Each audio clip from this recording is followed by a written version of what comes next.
Audio Jungle.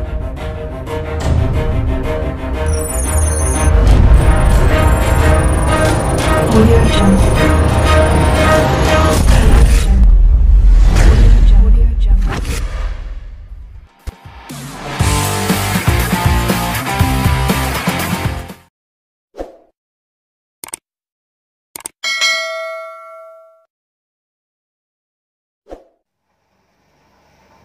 Assalamualaikum warahmatullahi wabarakatuh. Jumpa lagi dengan podcast Kawal, kabar pengawas pemilu Bawaslu Kabupaten Pasuruan. Nah, tamu kita kali ini adalah Pak Hamim, ya. Pak Hamim ini adalah Ketua Bawaslu Kabupaten Banyuwangi. Beliaunya hadir ke sini tadi mengikuti rakor tentang LPPDK itu, betul Pak Hamim? Ya, betul. Nah, betul. Dengan 9 kabupaten kota yang kebetulan tahap 2 atau gelombang 2 ditempatkan di kantor Bawaslu Kabupaten Pasuruan. Di mana kabarnya Pak Hamim? Alhamdulillah kabarnya baik, terutama di masa pandemi ini kita harus tetap sehat dan sehat ceria. Iya ya. Itu salah satu menjaga imun kita di penyelenggaraan di pemilu kada ini. Iya, kalau kabarnya Pilkada Banyuwangi bagaimana Pak? Sampai sejauh ini? Sampai sejauh ini di Kabupaten Banyuwangi penyelenggaraannya itu relatif ini berjalan dengan baik. Untuk saat sekarang ini adalah tahapan kampanye akhir. Ini nanti sampai jam 00. Jam 00 nanti Jam ya? 00. Besok sudah masa tenang ya? Besok sudah masa tenang, masa di mana pemilih itu untuk menentukan pilihannya berdasarkan visi misi program yang sudah disampaikan oleh tim kampanye masing-masing paslon dan sudah menyaksikan debat yang diadakan oleh KPU terakhir kemarin debat di malam Jumat itu. Ini adalah debat yang ketiga. Debat ketiga.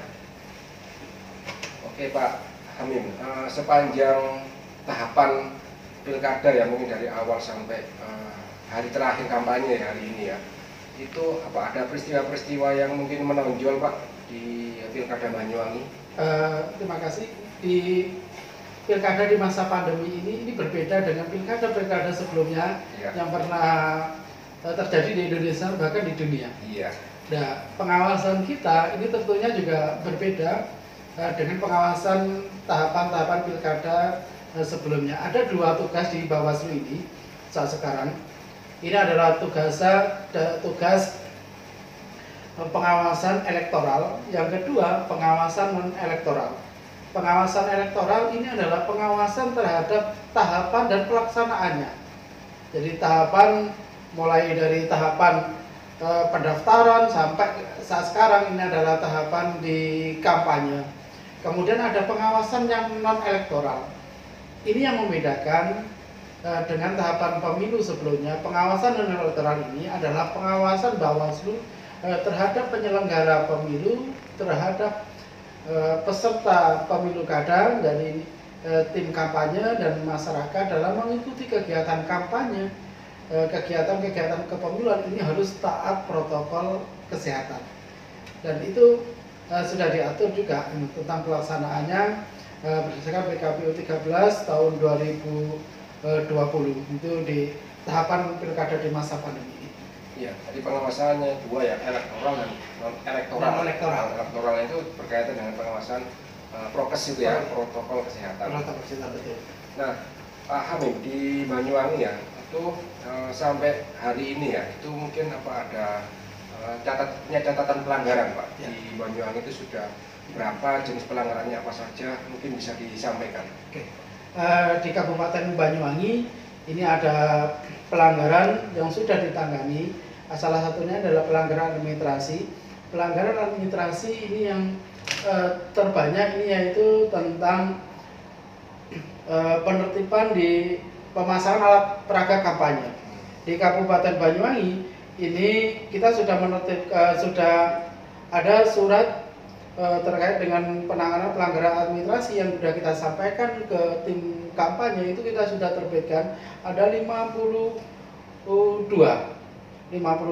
itu salah satunya ini adalah yang kita register 52 ini tentang alat peraga kampanye yang melanggar. Jumlahnya yang sudah diregister itu jumlah alat peraga yang kampanye yang melanggar itu ada 4.588. Itu alat peraga kampanyenya. Cukup banyak ya. Cukup banyak. Kemudian ada lagi pelanggaran kode etik hukum lainnya ini. Ini adalah netralitas ASN yang dilakukan yang diduga melanggar netralitas. Ini sudah kita rekomendasikan ke Komisi ASN untuk tidak lanjut penanganan netralitas ASN. Itu Mas yang sudah kita lakukan di Banyuwangi. Kemudian ada memang beberapa laporan, baik dari laporan maupun temuan, itu ada 5 dugaan pelanggaran juga. Tetapi setelah dilakukan proses di Bawaslu Kabupaten Banyuwangi, dugaan pidana pemilu ini tidak terpenuhi unsur.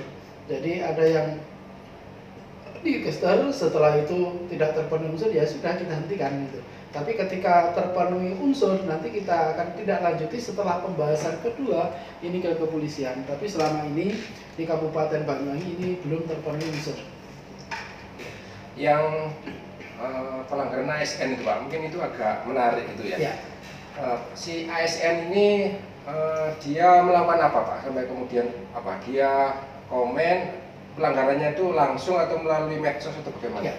Pelanggaran ASN yang dilakukan di Kabupaten Banyuwangi ini salah satu oknum ASN, beliau di grup WA-nya itu memposting gambar pasangan paslon, kemudian juga di gambar pasangan itu dia juga ikut komen aktif gitu. Oh, gitu ya. Padahal larangan, salah satu larangan ASN, nge-like saja itu tidak boleh. Iya. Nge-like saja. Apalagi komentar Itu komentar sampai posting gitu. Iya, iya. Sampai posting ada foto paslon gitu. Itu termasuk laporan atau temuan Pak yang ASN itu? Itu berdasarkan laporan. Oh, laporannya. Jadi di Perbawaslu itu kan ada 2. Iya. Kalau sekarang di penanganan pelanggaran Perbawaslu 8 2020 itu ada berdasarkan juga temuan, kemudian laporan. Kalau temuan itu berdasarkan laporan hasil pengawasan dari jajaran pengawasan kita di lapangan. Setelah masuk itu kita kaji nanti ada unsur pelanggarannya atau tidak. Kalau berdasarkan laporan dari masyarakat, nah kita nanti tidak boleh masuk, kita menolak laporan apapun itu laporan, ini kita terima di Bawaslu. Kemudian dari laporan tersebut kita kaji dulu, kita lihat di laporan tersebut. Saat sekarang yang membedakan setelah ada laporan ini kita harus sudah didampingi Gakumdu. Jadi langsung di pembahasan dilihat dia memenuhi syarat formil atau tidak. Ketika ini ada kekurangan di syarat formil maupun materialnya, kita kembalikan lagi kepada si pelapor untuk melengkapi. Ada waktu 2 hari. Jadi di situ nanti untuk melengkapi alat bukti, kemudian pelapor, identitas pelapor, terlapor dan sebagainya. Unsur syarat formal materi itu dipenuhi terlebih dahulu. Baru setelah itu kita register untuk ditindaklanjuti bersama dengan Gakumdu.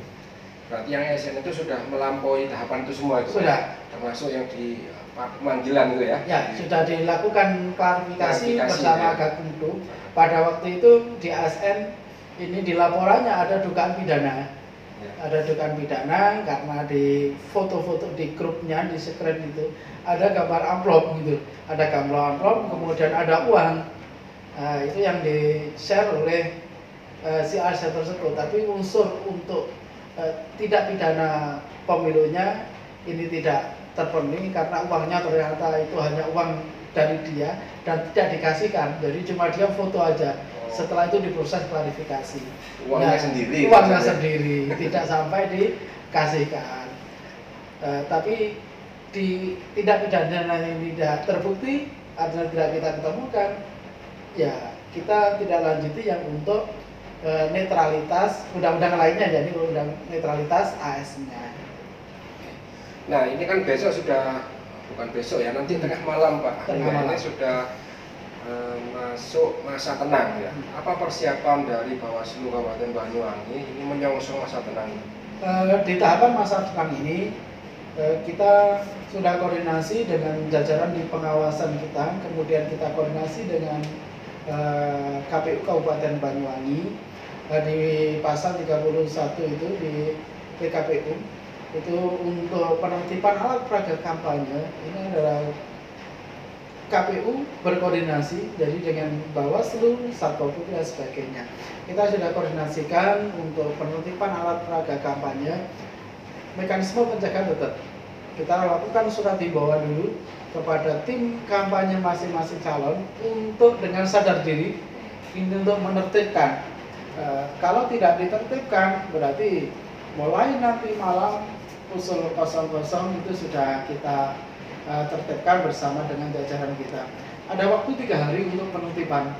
Jadi ketika 1 hari ini kok belum selesai karena kita keterbatasan tenaga juga. Di APK saja yang kita inventarisir di Kabupaten Banyuwangi itu lebih dari 10.000. Wow, 10.000 ya? 10.000 lebih. Dengan jumlah personil yang terbatas gitu Pak ya? Terbatas. Belum lagi yang bahan kampanye. Bahan kampanye itu berupa poster-poster yang itu juga banyak. Jadi alangkah lebih indahnya ketika ada kesadaran. Dan ini sudah kita sampaikan kepada tim kampanye baik paslon 1 maupun paslon 2. Mereka komitmen untuk bersama-sama dengan Bawaslu, dengan penyelenggara pemilu, ini mari kita jaga di masa tenang ini untuk penertiban alat peraga kampanye. Berarti sampai sejauh ini sudah siap gitu ya Polres Sudah siap. Banyuwangi untuk menertibkan APK dan setelah itu menghadapi hari H. Ya. Nah, untuk persiapan hari H ini Pak, mungkin ada persiapan khusus dari Bawaslu Banyuwangi untuk menyusul hari H. Karena ini kan pilkada di ujung timur Pulau Jawa. Ya. Terima kasih. Ada beberapa potensi yang kita potret di Bawaslu itu untuk titik-titik krusial nanti ketika di hari H di pelaksanaan pada waktu itu. Yang pertama, salah satu kita sampaikan tadi, ini terkait dengan regulasi Mas. Ya. Di regulasi ini masih ada beberapa celah itu yang perlu adanya kepastian hukum. Dan kemarin juga ada salah satu rapat dengan pendapat KPU kemarin mau menggunakan Sirekap, tapi berdasarkan rapat dengan pendapat ternyata Sirekap itu belum bisa digunakan saat sekarang karena beberapa potensi yang ada di kita di lapangan di lapangan itu ternyata masih ada beberapa daerah yang koneksi internetnya itu belum lancar. Ketika Sirekap itu berarti ya harus koneksi internetnya, tenaga KPPS-nya itu betul-betul ini sudah siap dengan menggunakan IT, dan itu salah satunya. Yang kedua, untuk penggunaan protokol kesehatan. Sekali lagi di Banyuwangi kemarin kita sudah menerbitkan 17 surat peringatan terkait dengan kepatuhan tim kampanye menggunakan APD. Di PKPU pelanggaran prokes berarti Pak. Pelanggaran prokes. 17 itu tersebar di 2 calon itu ya? Iya, di 2 calon. Kita tidak menyebutkan paslon 1 maupun paslon 2, tapi di 2 calon tersebut ini ada yang melanggar prokes. Akhirnya apa? Pertama, kita kan di Bawaslu ada cegah, awasi, tidak. Pola ini yang terus kita lakukan. Cegahan. Kita melakukan yang namanya sebelum acara kegiatan kita sudah himbau untuk mereka dalam kampanye tidak melanggar aturan-aturan kampanye, tidak melanggar larangan-larangan kampanye, mereka tertib dalam penggunaan protokol kesehatan. Nah, surat himbauan pencegahan kita sudah lakukan, baru cegah awasi, pengawasan kita terjunkan tim pengawas kita setiap kegiatan di kampanye. Mereka dalam melakukan kampanye terhadap peraturan protokol kesehatan, jumlahnya berapa? Saat sekarang pertemuan tatap muka itu kan dibatasi 50 orang. Kemudian pakai masker, ada hand sanitizer, ataupun di tempat ada jaga jarak, social distancingnya. Nah, itu yang kita lakukan. Ketika melanggar, Bawaslu Kabupaten lewat Panwascam itu langsung menerbitkan yang namanya surat peringatan tertulis. Dan surat peringatan tertulis ini ada batas waktunya 1 jam. Nah, surat peringatan tertulis 1 jam ini untuk mereka apa? Mentaati protokol kesehatan. Kalau pesertanya lebih 50, ya yang lebihnya suruh keluar aja. Jaga jaraknya. Yang tidak pakai masker ya harus pakai masker dan sebagainya. Ketika itu melanggar, baru itu nanti kita terbitkan surat pembubaran. Dan ini kita tidak sendiri di Bawaslu. Bawaslu Kabupaten itu sudah membentuk yang namanya tim Satgas Penanganan COVID. Ini yang dibentuk oleh Bawaslu dengan anggota dari Satpol PP, kemudian dari kepolisian dan kejaksaan. Dan tim yang dibawa inilah nanti yang akan membubarkan. Tapi rata-rata setelah kita terbitkan surat itu, sebelum 1 jam mereka sudah bubar sendiri. Begitu ya. Ya. Artinya mereka patuh itu Pak. Patuh. Patuh terhadap suratnya Bawaslu. Ya. Dan yang kita antisipasi juga nanti di pemungutan suara, ini ketaatan mereka peserta pemilih ini untuk mentaati protokol kesehatan dan menggunakan masker. Ada permasalahan di titik kerawanan di ini, masker yang digunakan lagi-lagi, masker yang digunakan kemarin di kampanye itu kan bahan kampanye boleh hand sanitizer, masker, dan APD yang lain, juga face shield. Tapi kan biasanya dari tim kampanye itu kan ada logonya, logo paslon. Nah ini juga titik yang dipantau oleh Bawaslu, diidentifikasi. Ini ada titik rawan ketika pemilih itu menggunakan masker yang ada logonya.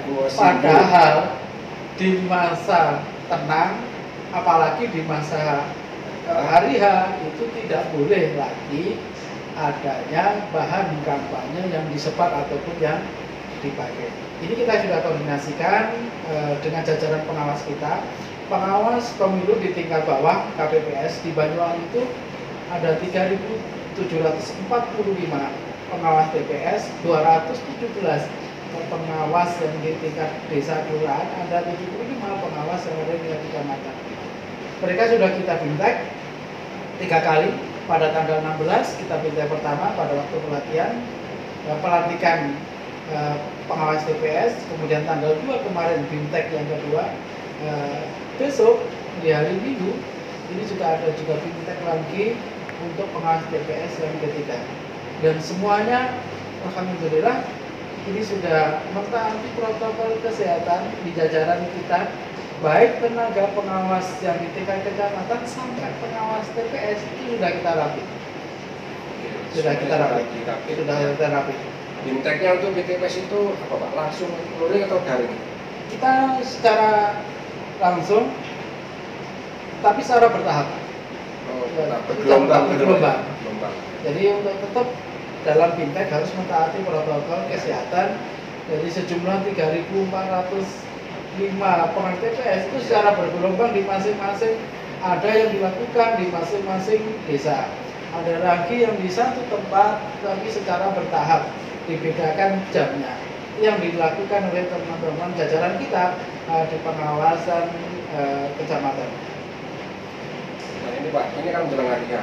Mungkin sudah punya ya indeks kerawanan TPS yang menjadi TPS rawan. Biasanya kan di menjelang hari itu yang disorot itu adalah TPS rawan. Sudah punya identifikasi itu? Sudah.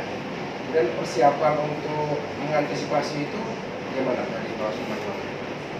Di Bawaslu Kabupaten Banyuwangi ada kita sudah memotret indeks kerawanan pemilu, terutama di penyelenggaraan, dan tentunya indeks kerawanan pemilu versi kacamata Bawaslu itu berbeda dengan indeks kerawanan pemilu dari jajaran di keamanan yang lain, misal di kepolisian. Salah satu indeks kerawanan pemilu kita ini adalah TPS yang jauh. Salah satunya ini di Banyuwangi ada beberapa TPS yang terpencil di Pesanggaran, di Sabang dan sebagainya, itu TPS-nya jauh. Kemudian lagi saat sekarang di musim hujan, ini juga potensi TPS tersebut ini gangguan alam. Tapi juga TPS rawan kita ketika di TPS tersebut ditempatkan di salah satu rumah ataupun gedung ataupun halaman tim sukses. Ini juga potret yang di Bawaslu itu rawan. Ini yang membedakan. Ada juga TPS tersebut ini yang tempat TPS-nya itu sangat sulit.